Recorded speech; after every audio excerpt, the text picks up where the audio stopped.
आवाज आ रही है भाई?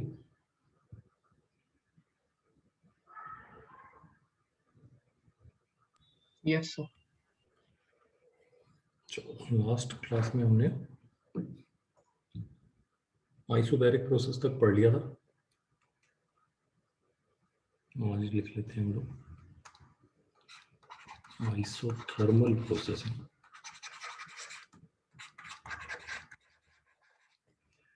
आइसोथर्मल प्रोसेस में हम कहेंगे टेम्परेचर रिमेन्स कांस्टेंट। ठीक है, कांस्टेंट। तो प्रैक्टिकली कैसे अचीव करेंगे इसको समझ लो। जैसे मान लो हमारा एक कंटेनर है जिसमें हम एक्सपेरिमेंट कर रहे हैं, है ना। लेट से हमें इसको 0 डिग्री सेंटीग्रेड पर रखना है, लेट से, यानी कि 273 केल्विन पे। तो हम क्या करेंगे, एक सुपर कंडक्टिंग मटेरियल ले लेते हैं। हालांकि यही सबसे बड़ी प्रॉब्लम है कि ये मटेरियल कितना भी अच्छा लें हम, सुपर कंडक्टिंग नहीं होता है, बट थ्योरेटिकली मान लेते हैं। बहुत अच्छा कंडक्टिंग मटेरियल ले लेते हैं जिसका ये सिलेंडर बना हुआ है, और इसको हम बहुत सारी आइस के कांटेक्ट में रख देते हैं, बहुत सारी आइस के। इसका मतलब ये हुआ कि अगर ये सुपर कंडक्टिंग है तो हमेशा टेम्परेचर क्या बना रहेगा, अंदर बाहर का 0 डिग्री सेंटीग्रेड बना रहेगा। मान लो यही टेम्परेचर हमें 100 रखना होता तो ये एनवायरनमेंट जो है इसको हम बॉइलिंग वाटर से रिप्लेस कर देते हैं। तो थ्योरेटिकली स्पीकिंग हम ऐसा कर सकते हैं। आइसोथर्मल प्रोसेस एक बहुत ही स्लो प्रोसेस होता है ना, इस बात का ध्यान रखना। तो अगर आइसोथर्मल है प्रोसेस तो इसका मतलब हुआ सबसे पहले तो कि जो डी यू है हमारा पार्ट वो 0 होगा, डेल्टा यू या डी यू ना, ये 0 है। इसका मतलब जो भी हीट हम सप्लाई करेंगे वो सीधे सीधे किस में कन्वर्ट हो जाएगी, वर्क में कन्वर्ट हो जाएगी। ये देख लो एग्जाम। ठीक, अब वर्क कैसे कैलकुलेट करेंगे, तो हमने वर्क के लिए लिखा था integral of P d V. इसी को थोड़ा सा समझते हैं। तो P V equal to nRT है। तो मैं यहाँ से P को रिप्लेस कर देता हूँ nRT/V से, है ना। ये कांस्टेंट है पूरा, तो हमारे पास ये हो जाएगा nRT इंटीग्रल ऑफ dV/V, कहाँ से कहाँ तक, V इनिशियल से V फाइनल, है ना। अब ये वाला मुझे नहीं पता आपको याद है या नहीं इंटीग्रल, लेकिन ये बन जाएगा log to the base E, ln जिसे कहते हैं, V final over V initial. इसको नोट कर लें एक बार। तो एक आइसोथर्मल प्रोसेस में वर्क लिखने का तरीका ये हो गया।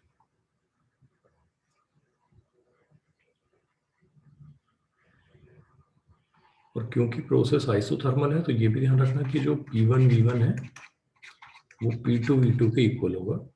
तो हम चाहें तो V final upon V initial को रिप्लेस कर सकते हैं।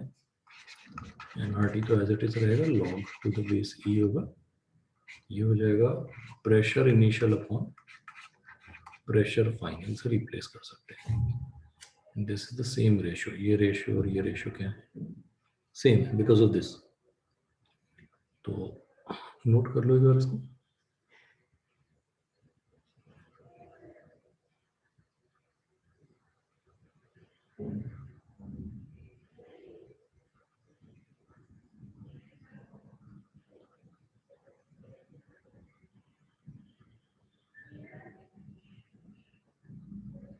नोट कर लिया सबने? Yes sir. ठीक है, तो ये तो हुआ हमारा वर्क डन। थोड़ा ग्राफ्स को देख लेते हैं एक बार। जो बहुत ऑब्वियस से दो ग्राफ्स हैं वो तो टेम्परेचर वाले हो जाएंगे। जैसे मान लो अगर हमने VT ग्राफ बनाया तो ऐसा आ जाएगा, टेम्परेचर इज कांस्टेंट। इसी तरह से अगर हम PT ग्राफ बनाएंगे तो वो भी ऐसा आ जाएगा, टेम्परेचर इज कांस्टेंट। ये तो बहुत सिंपल हो गया। जो PV ग्राफ है वो कैसा होगा, कोई बता सकता है PV ग्राफ कैसा होना चाहिए आइसोथर्मल प्रोसेस में? PV is equal to constant. तो P is inversely proportional to V, इसका ग्राफ कैसा होना चाहिए, कुछ आइडिया है किसी को? कोई बात नहीं, तो ये जो ग्राफ होता है इस तरह की शेप का बनता है, थोड़ा बेटर बनाते हैं इसको।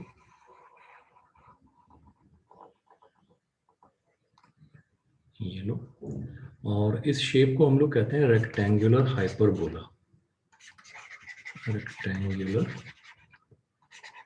हाइपरबोला, ठीक है ना। इस शेप का ग्राफ बनेगा P वर्सेस V। नोट करेंगे इसको। इस ग्राफ की कुछ इंपॉर्टेंट प्रॉपर्टीज हैं जो हम समझ लेते हैं।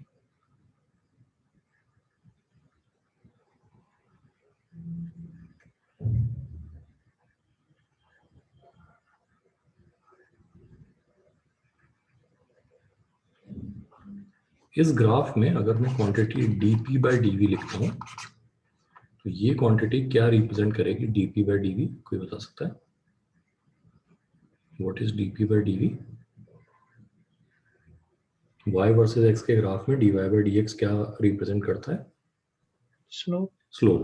तो इसी तरीके से ये dp बाय dv भी जो है वो स्लोप ऑफ pv कर्व हो गई है ना। अच्छा, ये जो कर्व है ना, इस कर्व को हम लोग आइसोथर्म कह देते हैं कभी कभी, है ना।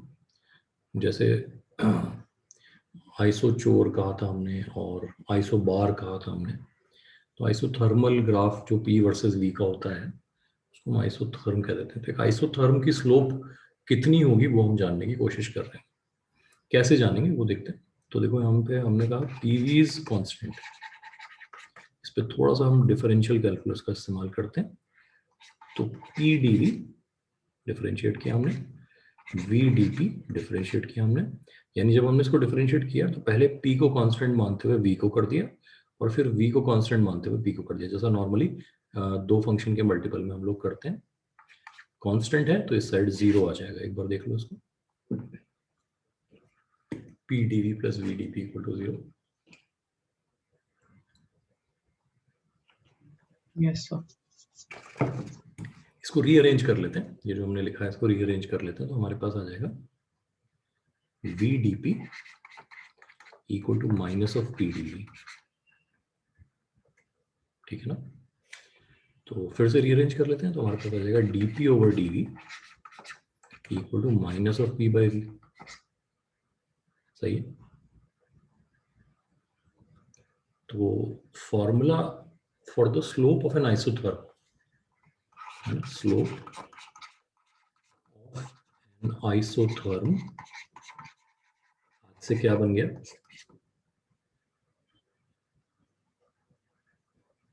Minus P by V. Minus P by V, ठीक है ना। इसको एक बार ग्राफ में विजुलाइज कर लेते हैं फिर आगे बढ़ते हैं। लो अब यहां तक लिख लो पहले।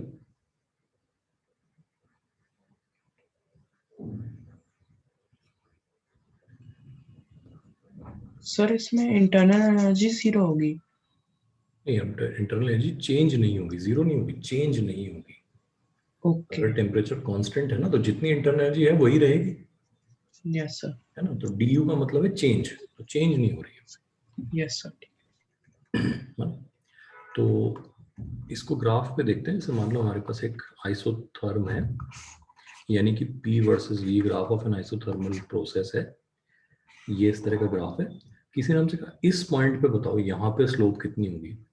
तो हमने क्या किया, पहले यहाँ देखा ये किस वॉल्यूम को कॉरेस्पॉन्ड कर रहा है, लेट से V नॉट, और किस प्रेशर को कॉरेस्पॉन्ड कर रहा है, लेट से P नॉट। फिर हमने यहाँ पर एक टेंजेंट ड्रॉ किया, टेंजेंट ड्रॉ किया, और इस टेंजेंट की स्लोप जो है कितनी आएगी बोलो, स्लोप, इस टेंजेंट की स्लोप, स्लोप का फॉर्मूला देखो, minus P naught P by naught by V naught हो जाएगी, ठीक है ना। तो जिस पॉइंट पर हम स्लोप बता रहे हैं उस पॉइंट के कॉरेस्पॉन्डिंग प्रेशर वॉल्यूम की वैल्यूज को लें, है ना, SI यूनिट्स में, और उनका रेशियो ले लें। तो वो जो रेशियो आएगा आपके पास वो क्या हो जाएगा, स्लोप ऑफ द कर्व हो जाएगा। समझ सकते हैं इस बात को? Yes sir. ठीक है, तो आइसोथर्मल कर्व के बारे में ये बात समझ आ गई सबको? ठीक है, और देखते हैं कुछ और ज्ञान आइसोथर्मल कर्व से रिलेटेड। मान लो हमारे पास एक P वर्सेस V एक्सिस में एक पॉइंट ले लेते हैं। ये पॉइंट एक इनिशियल थर्मोडायनेमिक स्टेट को रिप्रेजेंट करता है, मानते हो? ये पॉइंट एक यूनिक पॉइंट है जिसका एक यूनिक प्रेशर, यूनिक वॉल्यूम और यूनिक टेम्परेचर। अगर P और V की यूनिक वैल्यूज हैं तो ऑब्वियसली T भी यूनिक हो गया ना? यस ठीक है। अब जो मैं कह रहा हूं उस बात को ध्यान से समझना। इस पॉइंट से कोई ना कोई आइसोथर्म पास होती होगी, यस सर। है ना? यानी इस आइसोथर्म पे लाई करने वाले सारे पॉइंट्स में क्या कॉमन होगा?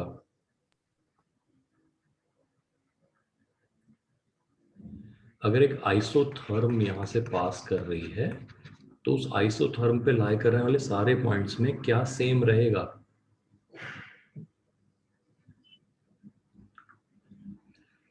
बोलो भाई। अरे नाम में ही है आइसोथर्म। Thermal energy.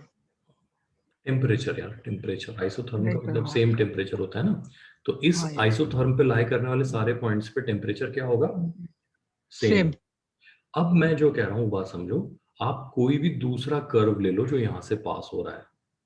मैं अलग कलर में बना देता हूं। एक कर्व ये पास हो रहा है यहां से और एक कर्व ये पास हो रहा है यहां से। ठीक है ना? जो मैं कह रहा हूं बहुत ध्यान से समझना। कोई भी पॉइंट जो रेड वाले कर्व पे लाई कर रहा है उसके टेम्परेचर को TR कह देते हैं, और कोई भी पॉइंट जो ग्रीन वाले कर्व पे लाई कर रहा है उसको TG कह देते हैं। कोई दिक्कत फॉलो करने में अभी तक? No. ठीक है, अब जो मैं कह रहा हूँ ध्यान से समझना। अच्छा, ये जो आइसोथर्म वाला था इसको टेम्परेचर को T कह देते हैं, ठीक है ना? तो TR हमेशा T से ज्यादा होगा और TG हमेशा T से कम होगा। मान जाएंगे या प्रूव करो? या खुद प्रूव कर सकते हो कि हाँ ऐसा तो होना चाहिए।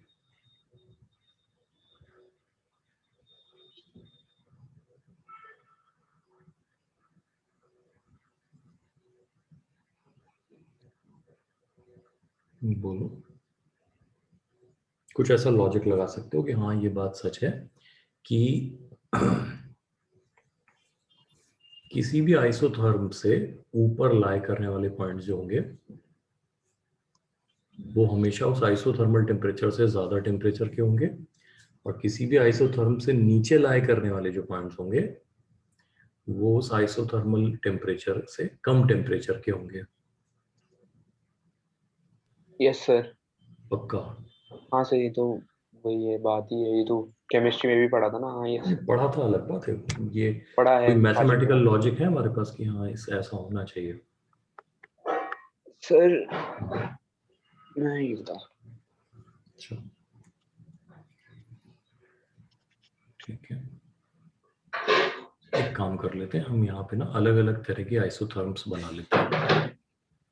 हमारे पास ये एक आइसोथर्मल कर्व है, ये एक आइसोथर्मल कर्व है और ये एक आइसोथर्मल कर्व है। देखो, अगर ये सब आइसोथर्मल कर्व्स हैं तो ये कभी इंटरसेक्ट नहीं करेंगे, इतनी तो बात पक्की है। Yes. पक्की बात है ना? हाँ। ठीक है, तो अगर ये टेम्परेचर T1 है, ये T2 है, ये T3 है, मैं यहाँ पे एक लाइन खींच देता हूँ। देखो, यहाँ का टेम्परेचर T3 है, यहाँ का T2 है, यहाँ का T1 है। मानते हो इस बात को? Yes sir. ठीक है, वॉल्यूम सबके सेम है, ये दिख रहा है आपको? Yes. ठीक है, आपको पता है T proportional to P times V होता है? Yes. ठीक है, तो यहाँ सबके V तो सेम है, जिसका P सबसे ज्यादा होगा उसका टेम्परेचर सबसे ज्यादा होगा। Yes sir. तो ये बात समझ में आ रही है? किसी भी आइसोथर्मल कर्व से ऊपर कोई भी पॉइंट लाई करे किसी भी आइसोथर्मल कर्व से ऊपर कोई भी पॉइंट लाई करे तो सर उसका टेम्परेचर ज्यादा हो। तो उसका टेम्परेचर ज्यादा होगा, पक्की बात। हम्म, ठीक है। अच्छा, यहाँ मैं थोड़ा सा आपको और ध्यान दिलाना चाहूंगा कि अगर आप इस पॉइंट ऑफ इंटरसेक्शन से पीछे ले जाते हो अपने रेड वाले कर्व को, तो वो ऐसे जाएगा इसी कंटिन्यूम में, यस सर। और अपने ग्रीन वाले कर्व को अगर आगे ले जाते हो आप, मतलब पीछे ले जाते हो टेक्निकली, तो वो ऐसे जाएगा। Yes sir. इसका मतलब समझना, इस ब्लू वाले डॉट के बियॉन्ड किसका टेम्परेचर ज्यादा है, आर का या टी का? आर का। आर का। और ब्लू वाले से पीछे किसका टेम्परेचर ज्यादा है? जी का। ब्लू का टेम्परेचर ज्यादा है, ठीक है ना। अच्छा, ब्लू वाले पॉइंट के बियॉन्ड किसका टेम्परेचर ज्यादा है, ब्लू का या ग्रीन का? सर ग्रीन का। ब्लू वाले पॉइंट के बियॉन्ड राइट में अच्छा, इस किसका टेम्परेचर ज्यादा है, ब्लू वाली कर्व का या ग्रीन वाली कर्व का? Sir blue. ब्लू वाली कर्व का टेम्परेचर ज्यादा है। और इसके पीछे किसका टेम्परेचर ज्यादा है? ग्रीन। ग्रीन का। ये लॉजिक ग्रीन समझ में का। आ रहा है, ठीक है ना? सर हाँ, सर इसमें सिर्फ एक ही आइसोथर्म की वो है एक ही, ना? देखो एक पॉइंट से तो एक ही आइसोथर्म पास हो सकती है ना। तो ग्रीन भी आइसोथर्मल नहीं है, रेड भी आइसोथर्मल कर्व नहीं है। आइसोथर्मल कर्व सिर्फ कौन सी है?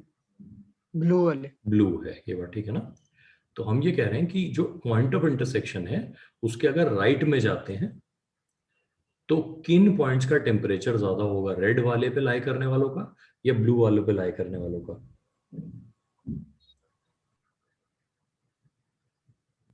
रेड। रेड वालों का, ये बात ठीक है ना। और ब्लू पॉइंट से अगर हम राइट चलते हैं तो किसका टेम्परेचर ज्यादा होगा, ब्लू वालों का या ग्रीन वालों का? ब्लू वालों का। ब्लू वालों का, ठीक है ना। तो लॉजिक समझ में आ गया, यस सर। ठीक है ना। ये कभी कभी कंपेयर करने को आ जाता है ऑब्जेक्टिव क्वेश्चंस में, तो वो कर सकते हैं हम लोग, है ना। चलो, ये हमने देख लिया आइसोथर्मल कर्व के लिए। अब आ जाते हैं इस सीरीज में हमारे सबसे इम्पोर्टेंट प्रोसेस पे, जिसको हम कहते हैं एडियाबैटिक प्रोसेस। एडियाबैटिक प्रोसेस वो होता है जिसमें डेल्टा क्यू जीरो होता है। इसका मतलब हुआ कि हमने कुछ ऐसा अरेंजमेंट किया है कि जो हमारा सिलेंडर है जिसमें हम एक्सपेरिमेंट कर रहे हैं, वो अपने आसपास के एनवायरनमेंट से एब्सोल्युटली इंसुलेटेड है, यानी कि ना तो कोई हीट ले सकता है बाहर से, ना अपनी हीट बाहर के एनवायरनमेंट को दे सकता है। तो अगर हम ऐसा परफेक्ट इंसुलेटेड सिलेंडर ले लें तो हमारा प्रोसेस कैसा हो जाएगा, एडियाबैटिक। एडियाबैटिक हो जाएगा। अच्छा, अब प्रैक्टिकल बात सोचते हैं कि कई बार इस तरह के इंसुलेटेड सिलेंडर्स तो नहीं होते हैं हमारे पास, है ना। लेकिन अगर हमारा प्रोसेस लाइटनिंग फास्ट है, ये बात मतलब लाइटनिंग इज ओनली हम कह रहे हैं कि मेटाफोरिकल सेंस में बात कर रहे हैं। अगर बहुत फास्ट प्रोसेस है तो उस केस में जो time available to exchange heat होगा वो नॉन एग्जिस्टेंट होगा। सर नॉन एग्जिस्टेंट क्यों होगा? मतलब नहीं, मतलब समझो ना, प्रोसेस इतनी जल्दी हो गया कि टाइम ही नहीं मिला हीट को फ्लो करने का। Yes sir. एग्जाम्पल देता हूँ ना, जैसे मैं एक्सपेंशन की बात करता हूँ। हम एक टायर में हवा भर रहे थे, इतनी ज्यादा भर दी कि ट्यूब फट गई। होता है कभी कभी ऐसा। Yes sir. तो जो ये एक्सप्लोजिव हम कहेंगे एक्सपेंशन होते हैं, वो बहुत रैपिड होते हैं, बहुत तेजी से वो एक्सपेंशन होता है।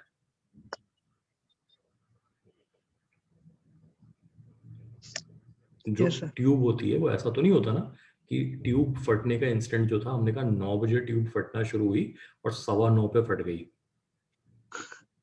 नहीं, ऐसा नहीं होता ना, नो सर। इंस्टेंटली फट जाती है। ये बात समझ रहे हो ना, एक इंस्टेंट पहले tube was intact, next moment पे नहीं है। पक्का। आप किसी भी एक्सप्लोजन को सोच लो, जब एक्सप्लोजन होता है तो बहुत सारी एनर्जी रिलीज होती है एक साथ।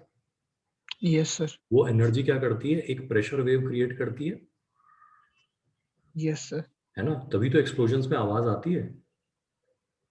यस। ये बात समझ रहे हो ना, कि अगर एक्सप्लोजन जो है वो किसी हम कहेंगे मीडियम में हो रहा है, मीडियम यानी कि हवा में हो रहा है, तो जो एनर्जी निकलती है वो एक प्रेशर वेव क्रिएट करती है। उस प्रेशर वेव की वजह से वो जो प्रेशर वेव ट्रैवल करती है तो बहुत तेजी से जो गैसेस है वो एक्सपैंड करती हैं। ये हम इमेजिन कर सकते हैं एक गन शॉट में जब गन फायर की जाती है तो एक बहुत लाउड आवाज आती है, Yes, sir. वो आवाज उसी एक्सपैंडिंग गैस की है जो बैरल को लीव कर रही है जब बुलेट उससे बाहर निकल रही है। तो Yes, sir. ठीक है ना, दैट्स व्हाई आपने देखा होगा जो सप्रेसर्स होते हैं हाँ मूवीज में, सर, तो हालांकि देखे। गलत दिखाया जाता है, उसको साइलेंसर कह देते हैं, लेकिन टेक्निकली इट्स अ सप्रेसर। उनका डायमीटर जो होता है वो काफी बड़ा सा होता है, बैरल के आगे लगा दिए जाते हैं और उनका डायमीटर काफी ज्यादा होता है। तो वो ज्यादा डायमीटर होने से क्या होगा, जो गैस एक्सपैंड कर रही है बैरल से बाहर निकलते हुए उसको बहुत ज्यादा जगह अवेलेबल हो जाएगी Yes, sir. और उसका एक्सपेंशन का रेट क्या हो जाएगा, स्लो हो जाएगा। ठीक है ना, तो जो वो साउंड जनरेट कर रही है वो हम कहेंगे सुपरसोनिक की जगह सबसोनिक हो जाएगी। मतलब जो प्रेशर वेव वो जनरेट कर रही है वो सुपरसोनिक की जगह क्या हो जाएगी, सबसोनिक हो जाएगी। तो सुपरसोनिक साउंड होती है तो बहुत तेज क्रैकलिंग आवाज आती है, आप गन शॉट की आवाज इमेजिन कर सकते हो, डिश के हो, ठीक है ना। लेकिन जब आप सप्रेसर लगा देते हो तो वो डिश के नहीं होता। क्यों नहीं होता, बिकॉज हमने वो एक्सपेंशन का रेट स्लो कर दिया। तो हालांकि ये बात शायद हो सकता है कभी हमने मेंशन की हो साउंड के टाइम पे कि जो एक्सपेंशन ऑफ सॉरी जो जो propulsion of sound in air है इट्स एन एडियाबैटिक प्रोसेस, है ना। पहले मतलब पुराने साइंटिस्ट जो थे उसको आइसोथर्मल मानते थे, लेकिन फिर एक लाप्लास करके साइंटिस्ट आए जिन्होंने कहा कि नहीं, ये जो प्रोसेस है वो कैसा होना चाहिए, एडियाबैटिक होना चाहिए। तो दैट्स व्हाई वो जो फॉर्मूला है हमारे पास उसमें गामा आता है, gamma R T by M, अगर आपको याद हो, under root of speed of sound in air लिखी। एनीवे, तो हमने कहा adiabatic process is a very fast process. तो अगर बहुत फास्ट प्रोसेस है तो even without having an insulated environment हम क्या अचीव कर सकते हैं, delta Q equal to 0 achieve कर सकते हैं। तो एडियाबैटिक प्रोसेस करने के दो तरीके हो गए, एक तो आपके पास एक सुपर इंसुलेटर होना चाहिए, या जो प्रोसेस है वो कैसा होना चाहिए, Sir, lightning fast. हाँ मतलब एक्सट्रीमली फास्ट हो जाना चाहिए, ठीक है ना। तो वो बात हम समझ जाएंगे। एनीवे, अब अगर प्रोसेस एडियाबैटिक है यानी कि डेल्टा क्यू 0 है, तो इसका मतलब जो डेल्टा यू हुआ वो नेगेटिव ऑफ वर्क हो गया, है ना। या टेक्निकली मुझे लिखना चाहिए जो वर्क है वो माइनस ऑफ डेल्टा यू है, ऐसे भी लिख सकते हैं, है ना। Yes. इसका मतलब अगर ये पॉजिटिव है तो ये क्या हो जाएगा बाय डिफॉल्ट,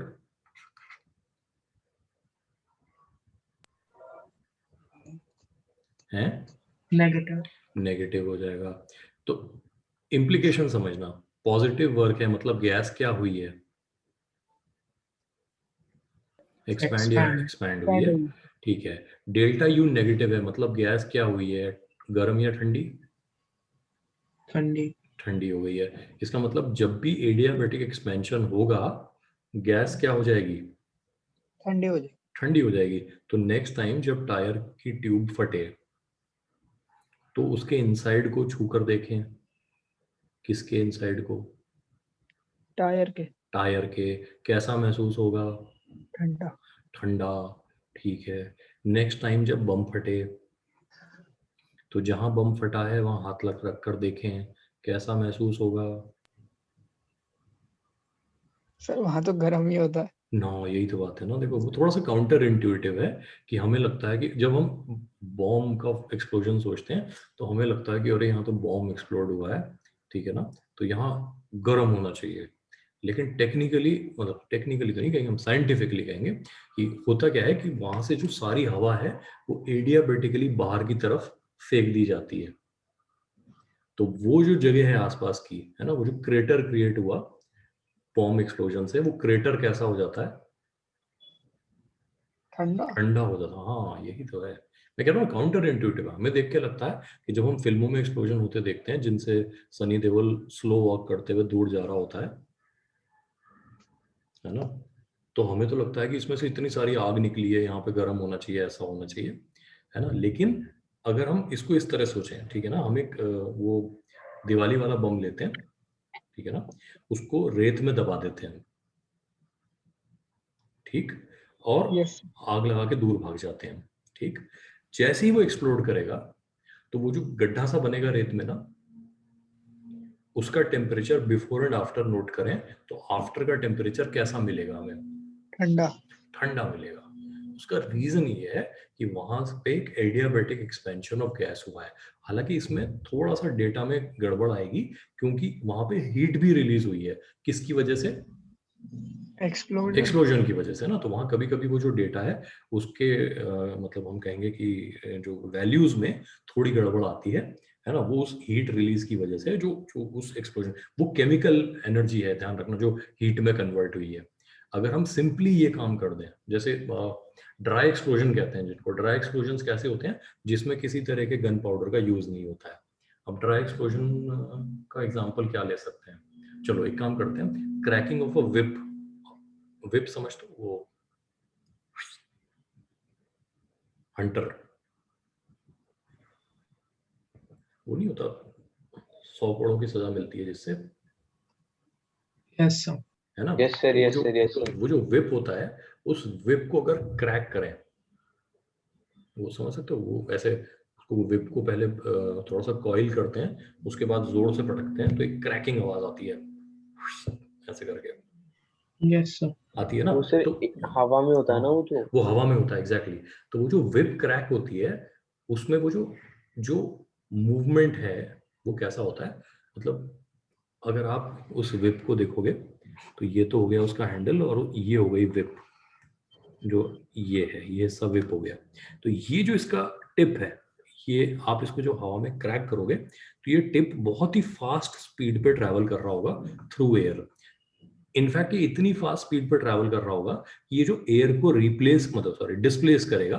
इमेजिन करो, इसने थोड़ी देर के लिए एक एक एक जगह जहां पे ट्रैवल कर रहा है वहां पे एक पार्शियल वैक्यूम सा क्रिएट कर दिया।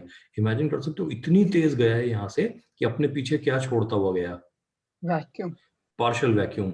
तो सारी आसपास की हवा एक्सपैंड होके इस वैक्यूम को फिल करने की कोशिश करेगी कि नहीं करेगी? करेगी। भाई हवा को वैक्यूम पसंद नहीं है ना, तो जहां भी वैक्यूम होगा तुरंत हवा आसपास की जो होगी इसको भरने के लिए आएगी। तो ये जो एक्सपेंशन हो रहा है हवा का, वो कौन सा प्रोसेस है?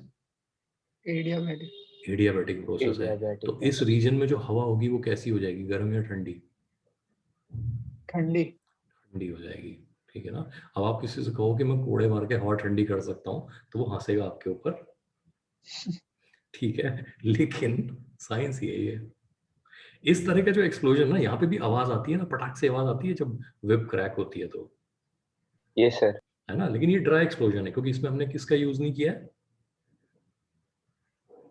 गन पाउडर का। गन पाउडर का यूज नहीं किया है ना, वरना gun powder will produce a large amount of chemical energy जो हीट में कन्वर्ट हो रही है, तो वो हमारे एक्सपेरिमेंट की रीडिंग गलत देगी। तो ड्राई एक्सप्लोजन अगर हम कर सकते हैं तो उस केस में, अच्छा, ड्राई एक्सप्लोजन का एक और एग्जांपल हो सकता है हमारे पास, एयर गन्स देखी है कभी किसी ने? Yes sir. एयर गन चलाइए कभी? चला ही नहीं है सर, मतलब हाथ में रखे ठीक है, नहीं, चला ही। चलो। तो एयर गन्स क्या होती हैं? एयर गन में क्या होता है कि मतलब जो प्रोपल्शन सिस्टम है वो ये होता है कि उसमें जो बैरल होता है उसको आप एक बार मोड़ते हो, है ना। एयर गन का बैरल जो होता है उसको ब्रेक बैरल एक्शन कहते हैं। वो एक बैरल को मोड़ देते हैं तो एक स्प्रिंग होती है जो खींच जाती है। अंदर क्या होता है, इस तरीके से एक हॉलो सिलेंडर होता है जिसमें एक पिस्टन लगा होता है, और क्योंकि जब आप वो बैरल को ब्रेक करते हैं तो ये पिस्टन के पीछे की कॉइल जो है वो इस तरीके से लोड हो जाती है, ठीक है ना। जब आप ट्रिगर पुल करोगे तो ये जो पिस्टन है क्या करेगा, इस हवा को बहुत तेजी से आगे फेंकेगा, और यहाँ जो भी प्रोजेक्टाइल होगा वो आगे पुश हो जाएगा। ये बात समझ रहे हो? यस सर, हाँ। ठीक है ना। तो यहाँ पर क्या हो रहा है, ये जो हवा है ये बैरल से पास होते हुए बहुत रैपिडली क्या कर रही है? एक पार्शियल वैक्यूम बना दी। हाँ, मतलब एक्सपैंड कर रही है, बहुत रैपिडली एक्सपैंड कर रही है। तो जो इनसाइड ऑफ द बैरल होगा आफ्टर फायरिंग कैसा हो जाना चाहिए? Partial vacuum. ठंडा हो जाना चाहिए, मतलब वो जो प्रोसेस हम कह रहे हैं ना, अच्छा नहीं, हाँ। ठीक है ना। तो जब भी कोई भी प्रोसेस में, यानी एडियाबैटिक प्रोसेस में गैस एक्सपैंड करती है तो गैस कैसी हो जाती है? ठंडी। ठंडी हो जाती है। उल्टा सोच लेते हैं, अगर हम एडियाबेटिकली कंप्रेस कर दें किसी चीज को, यानी वर्क डन नेगेटिव है, तो ये क्या हो जाएगा? गरम। पॉजिटिव। पॉजिटिव है ना, टेम्परेचर Positive. बढ़ जाएगा, डेल्टा यू पॉजिटिव हो जाएगा, ठीक है ना। अच्छा, इन दोनों का इस्तेमाल करके एक डिवाइस काम करता है जिसको हम रेफ्रिजरेटर कहते हैं।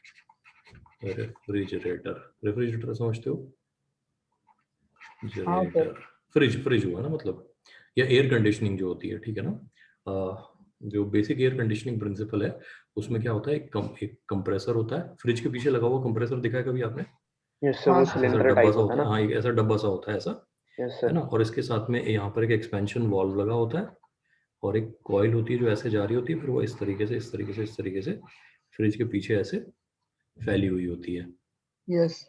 ना, ठीक है। तो अब इस कंप्रेसर का काम क्या है? ये क्या करता है, एक गैस होती है इसके अंदर, कभी कभी कहते हैं ना गैस खत्म हो गई है एसी की या फ्रिज की, हाँ। है ना। यस तो सर। वो जो जो जो कंप्रेसर की गैस होती है, इसका काम क्या होता है, ये गैस को कंप्रेस करता है। कंप्रेस कर दिया, बिल्कुल एकदम दबा के कंप्रेस कर दिया, कंप्रेस करके इस वॉल्व में रिलीज करता है। अच्छा, ये प्रोसेस कैसा होना चाहिए? एडियाबैटिक। तो बहुत फास्ट ये जो हमारी एक्सपेंशन कॉइल है ना, इसमें ये गैस क्या करेगी, बहुत तेजी से एक्सपैंड करेगी। और according to laws of thermodynamics, ये फास्ट एक्सपैंडिंग गैस ठंडी होगी या गर्म? ठंडी। ठंडी होगी। ठंडी। तो ये जो expansion part of the coil है, ये फ्रिज के इनसाइड में होगा, जहां पर हमें क्या चाहिए, ठंडक। बोलो भाई, yes sir. Yes. Yes sir. है ना। मैं और जो सोचता था सर ये ठंडा कैसे होता है, जब ये पीछे की कॉइल जब गर्म होती थी ना, तो हाँ, मुझे पीछे की समझ नहीं कॉइल, आता दो था। पीछे वाली कॉइल बाहर है, पीछे वाली कॉइल जो ये ये सर कॉइल जा बाहर। रही है अंदर, और ये हम्म। पार्ट है कॉइल का जो एक्सपेंशन वाला पार्ट, सॉरी, कंप्रेशन वाला पार्ट है। कंप्रेशन कॉइल कहाँ पर है? बाहर। तो बाहर बाहर। ये वाला पार्ट कॉइल का रहेगा ठंडा और ये वाला पार्ट रहेगा क्या, गरम। गर्म। ये बात समझ गए ना। अगर हम हीटर ऑपरेट कर रहे होते तो ये कॉइल्स का पोजीशनिंग हम क्या कर देते, उल्टा। उल्टा कर देते। ये बात ठीक है ना, पक्की बात, यस यस सर। सर। है ना। तो इस प्रिंसिपल पे रेफ्रिजरेशन काम करता है, जब या हीटर एयर का होता कंडीशन। तो सर एक्सपेंड होता ना। हाँ, हीटर में क्या होगा, हीटर में जो एक्सपेंशन कॉइल होगी वो बाहर होगी, और जो कंप्रेशन कॉइल होगी वो इनसाइड द रूम होगी, अंदर होगी। ठीक है ना। कई सारे आपने देखे एसीज होते हैं जो HVAC के नाम से होते हैं। इवन कार का एसी भी जो होता है उसको HVAC कहते हैं। ये HVAC का मतलब क्या होता है, हीटर, वेंटिलेटर, और ऑब्वियसली एसी मतलब एयर कंडीशनर। एयर कंडीशनर, है ना। तो ये चार काम, वो तीन काम कर रहा है। हीटिंग का काम कर रहा है, सर्दी में कार का एसी अंदर को गर्म रख सकता है ना, यस सर। Yes sir. ठीक है। अगर आप कुछ भी नहीं करना चाहते हो तो वो हवा का सर्कुलेशन बना सकता है, खाली चल यस सकता है, सर। वेंट। यानी वेंटिलेशन का काम कर सकता है। यस और सर। गर्मियों में क्या कर सकता है, ठंडा कर सकते। ठंडा ठंडा कर कर। सकता है, ठीक है ना। तो ये सर प्रोसेस इस पे चल रहा है। घर का एसी नहीं करता ये काम, घर का एसी सिर्फ ये होता है ना। यस। सर एक बार फिर से रेफ्रिजरेटर वाला समझा दीजिए। देखो, रेफ्रिजरेटर जो है एक बहुत, हम कहेंगे एक वैसे एक कॉम्प्लिकेटेड प्रोसेस है, बट कुछ सिंपल, बहुत ही सिंपल टर्म में समझना है तो उसका तीन मेजर कंपोनेंट सोच लो। कंप्रेसर, एक्सपेंशन वॉल्व और कॉइल, ठीक है ना। तो कंप्रेसर का काम क्या है, सर हवा को कंप्रेस करना। हवा को नहीं यार, जो गैस है उसको, गैस हवा को, नहीं होती सॉरी। उसमें, गैस गैस होती है कंप्रेस ना। करेगा, गैस वो गैस तो, गैस फिर उसमें हाँ, जाएगी, वो फिर वो उसमें गर्म को होगा तब हीटर। R32 करके लिखा होता है ना। एसी के अगर कंप्रेसर पे देखोगे तो उसमें R32 लिखा होता है। R32 वो गैस है जो हम उसमें यूज करते हैं, ठीक है ना। Yes sir. ठीक है, तो वो जो गैस अंदर भरी हुई है उसको हमने कर दिया कंप्रेस। ये कंप्रेस करने में हीट जनरेट होती है, दैट्स व्हाई वो जो बाहर वाली कॉइल है वो कैसी होती है, गरम। गर्म होती है। ये बात ठीक है ना। अच्छा, कंप्रेस्ड गैस को रिलीज करें अगर एक्सपेंशन वाल्व के थ्रू, तो वो रैपिडली एक्सपैंड करेगी। तो वो रैपिड एक्सपेंशन से क्या पैदा होगी, ठंडा। ठंडक। तो वो ठंडा पार्ट ऑफ द कॉइल, यानी expanding part of the coil कहाँ होना चाहिए, फ्रिज के अंदर। रूम के अंदर होना चाहिए। मतलब अगर एसी है तो रूम के अंदर, और फ्रिज है तो फ्रिज के अंदर। ये बात ठीक है ना। Yes sir. अच्छा, फिर एसी के साथ हम लोग लगा देते हैं एक एयर फ्लो मैकेनिज्म, ब्लोअर कहते हैं जिसको ना, जो हवा फेंकता है। पंखा होता है ना एसी में, हाँ। वो क्या करेगा, जब हवा सर्कुलेट कराएगा उस ठंडी कॉइल के ऊपर से, तो वो हवा कैसी हो जाएगी? गरम। अरे ठंडी हो जाएगी। गर्म तो नहीं पहले से ही सेकंड, अंदर की दोबारा हवा ना। दोबारा दोबारा दोबारा दोबारा। देखो यार, अगर एसी में वो जो एक्सपेंशन कॉइल है वो रूम के अंदर, अगर मैं बात कर रहा हूँ वो स्प्लिट एसी की, स्प्लिट एसी का यूनिट एक होता है जो घर के अंदर लगा होता है, ये वाला पार्ट यस सर, हाँ। है ना। तो इसमें क्या होगा, इसमें अंदर में कॉइल है, देखो यहाँ पे जो है इसमें इस तरह से कॉइल लगी हुई है, ये कॉइल है, ये कॉइल है, ये कॉइल है, ऐसे है ना। अब इस कॉइल के पीछे एक ब्लोइंग मैकेनिज्म है, मतलब वो जो एयर ब्लो कर सकता है इसके ऊपर, इस तरीके से हवा फेंक रहा है, यहाँ से वो हवा बाहर आती है यस सर, है हाँ। ना। तो ये हवा जो वो इनटेक में ले रहा है वो तो कमरे की हवा है, गर्म हवा है। हाँ, ये हवा जब इस ठंडी कॉइल पे से पास होगी तो कैसी हो जाएगी? ठंडी हो जाएगी। ठंडी। तो ये हवा जो होगी कोल्ड एयर होगी कि नहीं होगी? होगी। अगर ये ब्लोअर खराब हो जाए तो क्या होगा? ठंडा नहीं होगा। ये कॉइल जो होगी इस पे बर्फ जमना शुरू हो जाएगी। इस कॉइल पे वैसे भी बहुत आइस बनती है, लेकिन वो आइस जैसे जो होती है, बनती है हाँ वो धीरे धीरे क्या है, मेल्ट होके पानी बन के और वो निकलती पाइप रहती से है ना, वो नीचे चली पाइप से जाती है निकलती जैसे। रहती है बात, ठीक है ना। लेकिन अगर ये फ्लोइंग मैकेनिज्म जो है ये खराब हो जाए तो ये इतनी आइस जम जाएगी कि ये मतलब है ना, बड़े बड़े बर्फ के टुकड़े गिरना शुरू हो जाएंगे कमरे के अंदर। समझ गए बात, यस सर। है ना। तो इस तरीके से काम करता है ये। तो कंप्रेशर, कंप्रेसर, कंप्रेसर के साथ एक्सपेंशन वॉल्व के साथ कॉइल, है ना।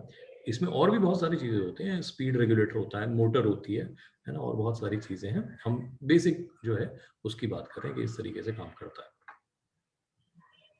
है ना। तो जो प्रिंसिपल है इसके पीछे वो क्या है, एडियाबैटिक एक्सपेंशन ऑफ गैस है, यस। ठीक है ना। तो ये बात हमने समझ लिया। अब आ जाओ जी, delta U equal to minus of work पे।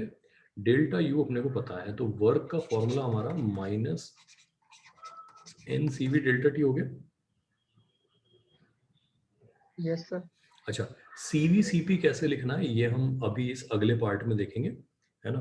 तो मैं यहाँ पे पहले से लिख देता हूँ, अभी के लिए सिर्फ इसको छाप लो, आर गामा माइनस 1 और T2 minus T1 as it is लिख लो बस। ये गामा माइनस 1 क्या है ये अभी डिस्कस कर लेंगे हम लोग, है ना। एन जो है, एन ये नंबर ऑफ मोल्स है, आर जानते हो आप, गामा माइनस 1 आपके लिए नया है, इसको ठीक से लिख लेना। गामा और ये अलग अलग दिखने चाहिए ना, गामा बनाने के लिए ऐसा बनाना चाहते हो तो बना लो। टेस्ला का लोगो ज्यादा लग रहा है, ये भी गामा नहीं लग रहा है ना। चलो, सर गामा तो कैपिटल वाई की तरह भी तो बना सकते हैं। जैसा बनाना चाहते हो बना लो, मैंने कह दिया ये गामा है, ठीक है ना। जैसा बनाना चाहते हो बना लो, आपकी इच्छा, है ना। यस। मेरी तरफ से ये गामा है, इसको आप जैसा बनाना चाहो आप फ्री हो। मैं कभी आपके नोट्स देखूं और उसमें आपने गामा ऐसा बना रखा हो, मुझे कोई दिक्कत नहीं है, ठीक है ना। ऐसे मैं समझ जा रहा हूँ कि हाँ ये गामा है, यस सर। ठीक है। तो ये अभी के लिए लिख दिया हमने, ये हो गया हमारे पास। एक बार प्रोसेस इक्वेशन पे आते हैं, तो हमारे पास इक्वेशन जो है वो होती है पीवी का power gamma equal to constant, ना ये लिख लो एक बार। एडियाबैटिक प्रोसेस की इक्वेशन क्या होती है, P V raise to the power gamma equal to constant, P V raise to the power gamma equal to constant.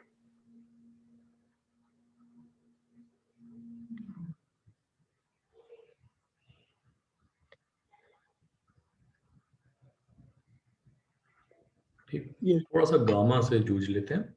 Gamma जो है इसको हम कहते हैं adiabatic gas constant, adiabatic constant ना। ये होता है सीपी और सीवी का रेशियो। सीपी और सीवी का क्या होता है, ये रेशियो, रेशियो। ठीक है जी। अब सीपी सीवी गामा के लिए टेबल बना लेते हैं जो हम याद रख लेंगे। यहां लिखते हैं हम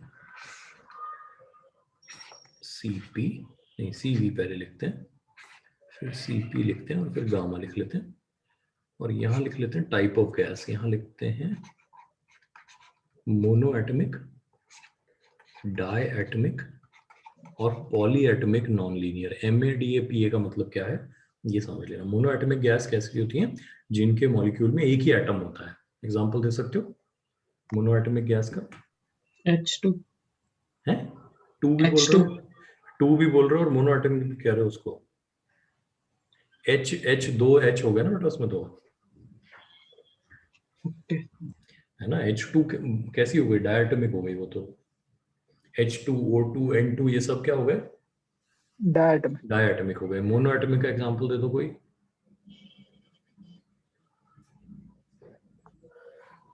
अरे मोनोएटमिक का एग्जांपल नहीं दे पा रहे हो, इतनी कमजोर केमिस्ट्री। हाँ बेटा, हाँ हीलियम, हीलियम, नियॉन, आर्गन, फ्रेयॉन, कुछ भी बोल दो मतलब ना,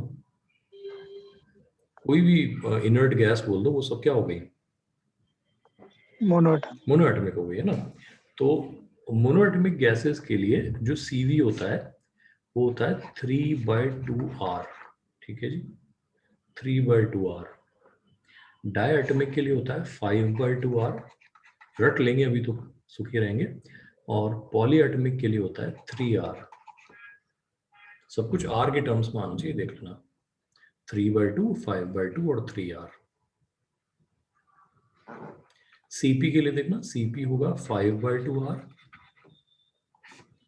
यहाँ पे 7/2R और यहाँ 4R। एक दिन कोशिश करोगे तो ये रट लिया जाएगा आराम से, कोई मतलब 24 घंटे का टाइम दो अपने आप को। रेशियो ले लेते हैं, तो ये हुआ 5/3, 7/5 और 4/3।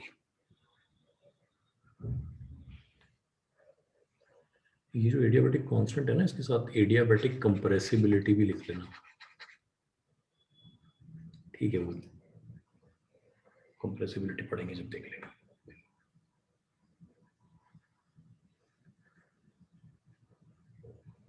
हाँ, तो ये टेबल रट लोगे अच्छे से। Yes sir. इसमें नोट करना, जैसे जैसे एटॉमिसिटी बढ़ती है वैसे वैसे गामा क्या होता है। मोनो से डाई से पॉली पे जा रहे हैं तो गामा क्या हो रहा है? बढ़ रहा है, कम हो रहा है? कम हो रहा है। कम हो रहा है, ये ध्यान रखना, ठीक है ना। Yes sir. ठीक है, तो इस बात को याद रखना कि जैसे जैसे गैस की एटॉमिसिटी बढ़ती है वैसे वैसे उसका गामा कम हो जाता है।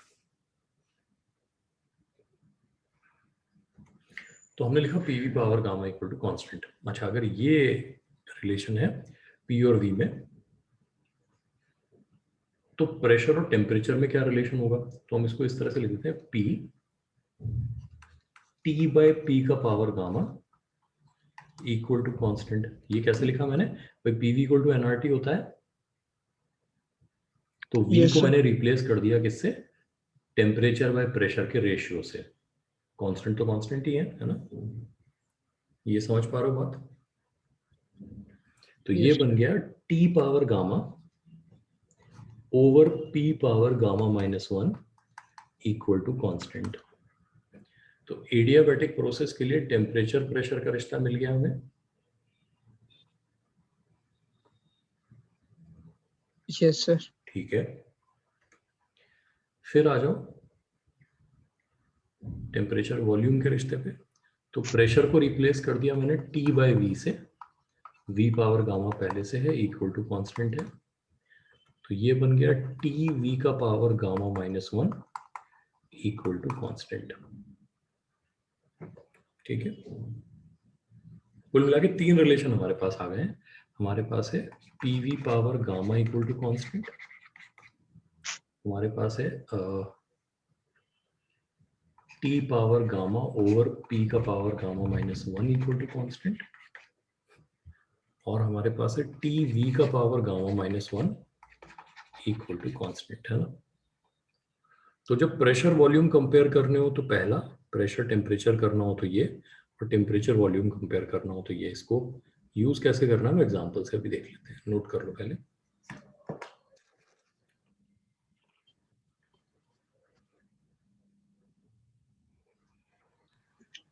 सर सर जब आपने v को t by p से रिप्लेस किया तब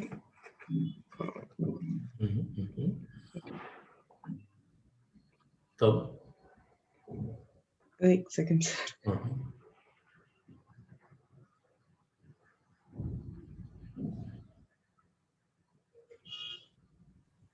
आगे बढ़िए सर, रहने दीजिए। थोड़ा और लगा लो टाइम। ये लग रहा है क्या कि कांस्टेंट का क्या हुआ?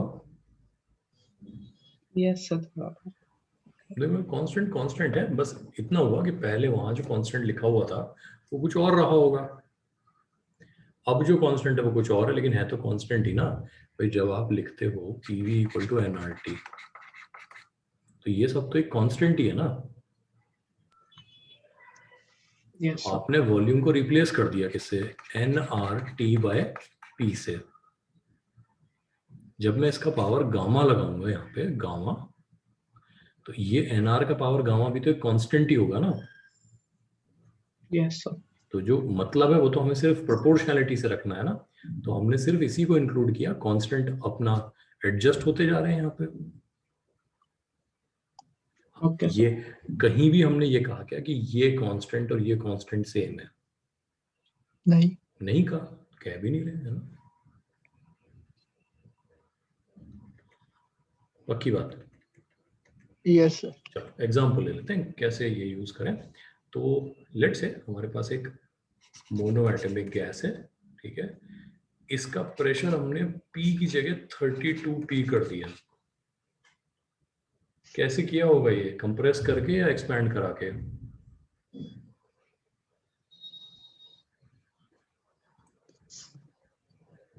अरे गैस का प्रेशर कब बढ़ता है? कंप्रेस होने पे या एक्सपैंड होने पे?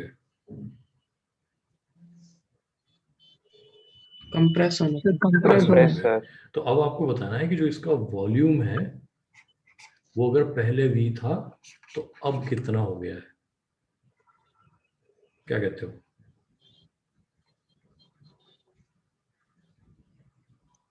ठीक है, अब क्योंकि एग्जांपल मैं दे रहा हूं तो सॉल्यूशन मेरी तरफ से मुफ्त।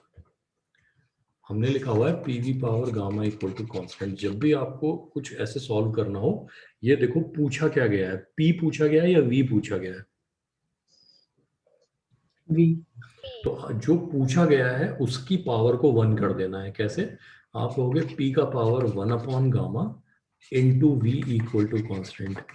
इसको ये लिखा जा सकता है, हाँ बोल दो। Yes sir. ठीक है, अच्छा गामा कितना होता है मोनो एटॉमिक गैस का? 5/3। 5/3। तो मैं ये कह सकता हूँ क्या, प्रेशर 1 का power 3/5 into volume 1 equal to pressure 2 का पावर 3/5 इंटू वॉल्यूम 2 सर 3/5 3/5। 3/5। हाँ। हाँ सॉरी, सही है ना, सही लिख रहा है।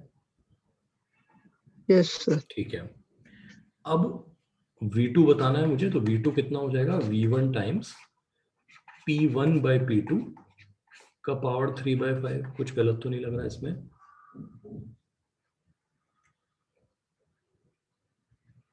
नहीं सर। अच्छा, V2 इक्वल टू V1, ये रेशो 1/32 है, बोलो हाँ। Yes sir. का पावर 3/5। 32 का फिफ्थ रूट क्या होता है? 2 raised to power 5। अरे मतलब 2 होता है, 32 का फिफ्थ रूट 2 हो गया ना। नहीं, मैं वही कह रहा हूँ कि हाँ 2 2 का raised to power power 5 is 5 32 बिल्कुल है ना। 32। तो 32 का फिफ्थ रूट जो है वो 2 हो गया। यस। तो 2 का क्यूब 8 होता है। Yes sir. तो ये जो आंसर आएगा ये V1/8 हो जाएगा कि नहीं हो जाएगा? सोच लो, आराम सोच लो, जल्दी नहीं अपने। हाँ सर हो जाए। ठीक है, तो जो फाइनल वॉल्यूम है वो इनिशियल वॉल्यूम का कितना हो गया? 1/8। 1/8 हो गया। पक्की बात। तो प्रोसेस समझ लो सारा जो हमने किया है। इंपॉर्टेंट बात जो सिखाई है मैंने वो ध्यान रखना क्या है कि जब भी कुछ बताना हो तो जो बताना हो उसकी पावर क्या बना लें? 1। 1 बना लें, है ना, ताकि उससे डील करना आसान हो जाएगा। मैं क्या कहते हो? Yes sir. ठीक है, इसको नोट कर लो, फिर इसी में अगला काम कर लेते हैं। मान लो उसने हमें पूछा होता कि टेम्परेचर का क्या हुआ, टेम्परेचर का क्या हुआ। अच्छा, कंप्रेशन हुआ है तो टेम्परेचर उम्मीद क्या करते हो, बढ़ा होगा कम हो गया होगा?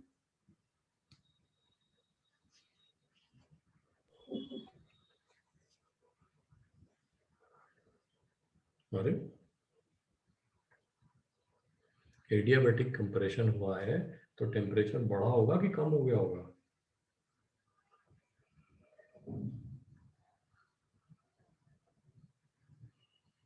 So increase. इंक्रीज हुआ होगा, बिल्कुल। अब कितना हुआ होगा वो पता कर लेते हैं। तो प्रेशर के रास्ते जाना चाहते हो या वॉल्यूम के रास्ते जाना चाहते हो? यहां से देखो, प्रेशर के थ्रू सॉल्व करना चाहते हो या वॉल्यूम के थ्रू? क्या ज्यादा सिंपल Volume. लग रहा है? वॉल्यूम के थ्रू। ये देखो ना, ऑलरेडी टी का पावर कितना है इसमें? 1. 1 है ना। तो हमने कहा कि देखो, हमने कहा टी वी का पावर गामा माइनस, मतलब टी वन वी का पावर गामा माइनस 1। तो 5/3 माइनस 1 कितना होता है? 5/3 माइनस 1 2/3 है ना, इक्वल टू T2 V2 का पावर 2/3। सही है कि नहीं? Yes sir. तो हमारे पास T2 कितना आ गया? T2 आ गया T1 V1/V2 का पावर 2/3। बोलो हाँ। Yes sir. अच्छा, V1 जो है वो V2 का 8 गुना है।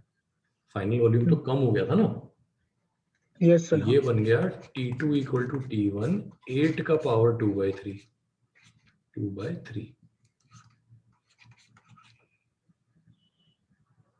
कितना हो गया ये नंबर? 41.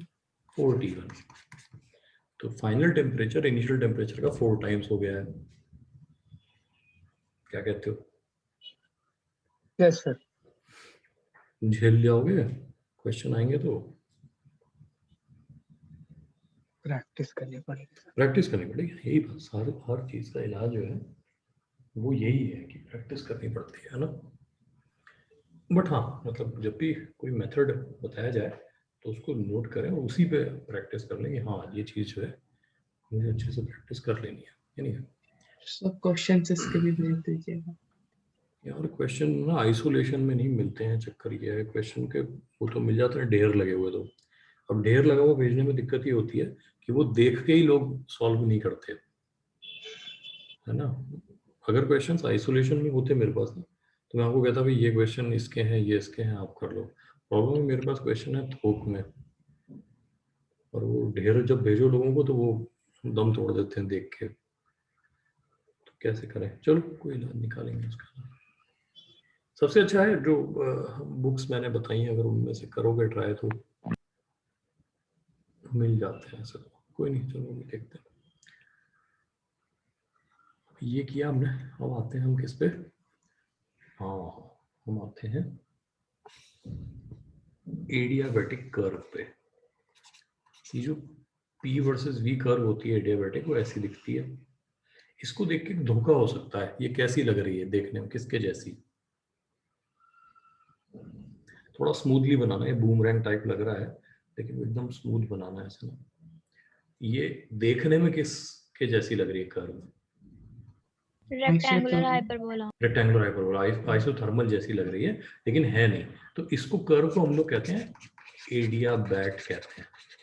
जैसे आइसोथर्म कहा था हमने ना, तो उसी तरह से इस PV curve of an adiabatic process को एडियाबैट कहते हैं। Now how will we know कि एक कर्व एडियाबैट है या आइसोथर्म है? तो वो हम समझेंगे इसकी स्लोप से, है ना। तो स्लोप जो है वो कैसे होगी? तो हमने कहा dp/dv का पता करते हैं कितनी है। तो देखो pv का पावर क्या है? गामा, और ये है कांस्टेंट। इसको कर देते हैं डिफरेंशिएट। तो p गामा v का power gamma -1 dv plus v power gamma dp equal to 0। यानी पहले हमने किसे कांस्टेंट ट्रीट किया? P. प्रेशर को। तो इसको डिफरेंशिएट कर दिया हमने yes sir. v power gamma को, तो गामा सामने आ गया, v का पावर गामा -1 हो गया, और क्योंकि v के रेस्पेक्ट में कर रहे हैं इसलिए dv लिखा हमने वहां पे। फिर आ जाते हैं प्रेशर के रेस्पेक्ट में, तो इसको कांस्टेंट की तरह ट्रीट किया, पी को डिफरेंशिएट किया तो डीपी आ गया इक्वल टू 0। ठीक है जी, यस सर। तो ये बन गया हमारा। अब इसमें रीअरेंज कर लेते हैं, तो देखो अगर आप रीअरेंज करो तो dp बाई dv आ जाएगा, मैं डायरेक्ट लिख दे रहा हूँ, minus gamma p upon v, है ना। देखो v का पावर गामा माइनस 1 तो कैंसिल हो जाएगा यहाँ से, तो एक v बचेगा यहाँ पे सिर्फ, है ना। तो इस तरह से हमारा फॉर्मूला बन गया dp by dv equal to minus gamma p by v। अब आप कंपेयर करो कि अगर सिर्फ माइनस पी बाई वी होता तो ये किसकी स्लोप होती? आइसोथर्मल। आइसोथर्मल की। लेकिन ये गामा से मल्टीप्लाई हो गई है किसकी स्लोप? आइसोथर्मल की। अरे एडियाबैटिक, मतलब हाँ, हाँ, गामा से मल्टीप्लाई होके किसकी स्लोप बन गई है?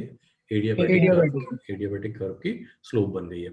इसको थोड़ा सा ग्राफ में विजुलाइज करते हैं कि अगर हमारे पास एक P वर्सेस V ग्राफ है, उसमें कॉमन पॉइंट ले लेते हैं, वहां से दो कर्व पास हो रही हैं,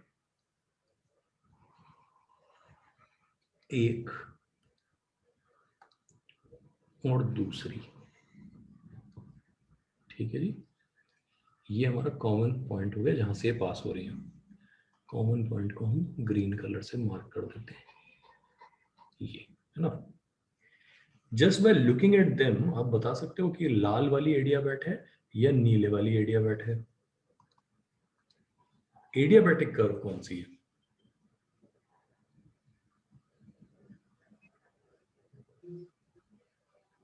इन दोनों में से एडियाबैटिक कर्व कौन सी है? अगर एक आइसोथर्मल है और एक एडियाबैटिक है, ये हमें कह दिया गया है, तो which of them appears to be adiabatic and which appears to be an isothermal?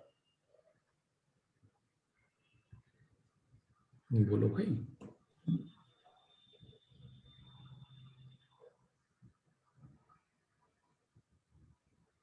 कोई नहीं, चलो स्लोप देख लेते हैं। ये हमारा टेंजेंट है ब्लू कर्व पे और ये टेंजेंट है रेड कर्व पे। किस टेंजेंट की स्लोप ज्यादा है? किस पे बैठेंगे तो ज्यादा मजे से नीचे आएंगे? रेड वाले। रेड वाले पे। तो जो रेड वाली कर्व है हमारी, ब्लू वाली को लिख देते हैं आइसोथर्म और रेड वाली को लिख देते हैं एडियाबैट, है ना। ये जो है ये है एडियाबैट। क्यों है ये बात अच्छे से क्लियर हो गई? Yes sir. ठीक है ना। चलो इस पे और बहुत इंपॉर्टेंट डिस्कशन बचा हुआ है ना। वो टाइम की कमी की वजह से हम कंटिन्यू नहीं कर पाएंगे अभी, लेकिन कर लेंगे जब भी करेंगे। तो अब हमें ये देखना होगा कि अगर एक कॉमन पॉइंट से एडियाबैटिक, आइसोथर्मल और आइसोबैरिक कर्व्स पास हो रही हैं, तो क्या क्या प्रॉपर्टीज का ध्यान हमें रखना है ना, ये हमारा डिस्कशन हो जाएगा। जैसे मान लो जो हम नेक्स्ट क्लास में डिस्कस करेंगे, मान लो ये कॉमन पॉइंट है, यहाँ से हमारे से इस तरह से कर्व, सॉरी एरो नहीं लगाना है, ये है और ये है, तीन तरह की कर्व पास हो रही है। Just by looking at them बता सकते हो आइसोबारिक कौन सी है? 1 2 3 में से आइसोबार कौन है?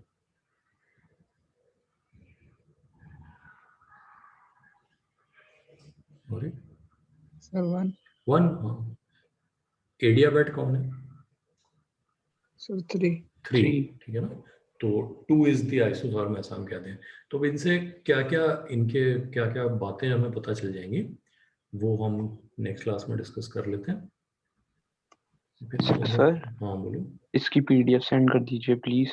मैं कर देता हूँ, एकदम कर देता हूँ, है ना। Thank sir you sir. Sir मैंने आपको व्हाट्सएप पे एक डाउट भेजा हाँ था, वो मैं जल्दी से बता देता हूँ, ठीक है ना, क्योंकि मुझे 7 बजे क्लास बदलनी है, तो मैं जल्दी से आपका सोल्यूशन बता देता हूँ। बाकी लोग चाहें तो दफा हो जाएं, कोई दिक्कत नहीं है। आपका नहीं क्वेश्चन जाना। था कि दो वेक्टर है p और q, अगर हम q को डबल कर दें और उनका रिजल्टेंट है r, p plus q is r, तो अगर q को डबल कर दें तो r डबल हो जाता है, q को रिवर्स कर दें तो r डबल हो जाता है। तो p yes q sir. r का रेशियो नहीं बताना, सर यही था 4 ना, टाइम। हाँ हाँ है ना। तो अब क्या है, देखो ध्यान से देखो, p square plus q square plus 2p dot q लिख रहा हूँ मैं जानबूझ के, ये p q cos थीटा पढ़ना है इसको, है ना, p q cos theta is equal to R square. ये बात समझ में आ रही है? सर हाँ डायग्राम बना सर के भी तो P कर सकते हैं, क्या कह रहे हो? डायग्राम बना के नहीं कर सकते इसे? डायग्राम से नहीं होगा यार, डायग्राम से बहुत दिमाग लगाना पड़ेगा क्योंकि एंगल नहीं पता है ना हमें, अच्छा ओके सर। है ना? फिर कुछ भी रैंडम से एंगल सोचते रहोगे। अच्छा दूसरी बात, अब इसको डबल करते हैं, देखो तो P square plus 4q square plus यहाँ पे भी क्योंकि इसको डबल किया है हमने तो यहाँ 4pq आ जाएगा equal to 4r square. Equation समझ में आ रही है राघवन? हाँ सर हाँ। ठीक है, फिर रिवर्स कर देते हैं। रिवर्स करने पे ये नेगेटिव हो जाता है तो आ जाएगा P square plus Q square minus 2pq equal to फिर से डबल 4r स्क्वायर। ये बात समझ में आ रही है? यही नहीं आई थी सर। बस ये आ गई ना। तो अब देखो इन दोनों को मिलाओगे तो पी क्यू पार्ट खत्म हो जाएगा, पी डॉट क्यू पार्ट खत्म हो जाएगा। नहीं सर मतलब रिवर्स का मतलब क्या है? रिवर्स का मतलब होता है ना, हमने क्यू की जगह माइनस क्यू ले लिया तो जो पी और क्यू के अच्छा बीच का एंगल होता है वो थीटा की जगह 180 माइनस थीटा नहीं हो जाएगा? हाँ सर हाँ। तो बस वही काम है, उससे यहाँ नेगेटिव आ जाएगा, कॉस थीटा की जगह माइनस कॉस थीटा। इन तीनों से सॉल्व करो, आपका आंसर बिल्कुल आ जाएगा। ठीक है ना? ओके चलो मैं इसको बंद कर रहा हूँ, बाकी करते हैं अगले क्लास में। Okay, thank you. Thank you sir.